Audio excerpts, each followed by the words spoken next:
Alright guys, this follow-up video. Just want to show you here what I did and what I had to do. So, I showed you how this was broken here.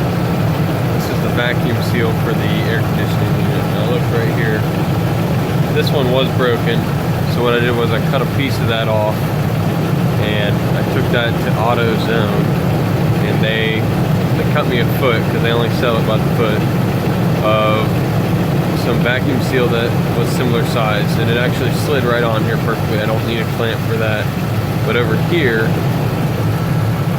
you'll see where this tiny little piece of plastic hose came out.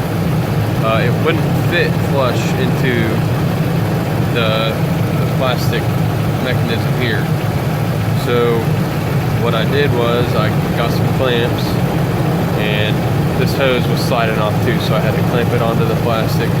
And then right here, I clamped it onto the hose, but it wouldn't fit right. I tested it and it wasn't working. So what I did was I had some little foam hearing protection, little green foam hearing protection, right? That's what it looks like.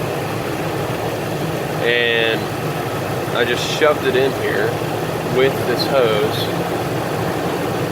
I pushed it in as deep as I thought I could get it, and then I clamped this on there real tight, and that kept it from leaking air. So my air conditioning is working now. It's switching from defrost, and I am able to get it to blow directly at us now, which is great. So I'm proud that it worked, and I hope that this will help somebody else in the future.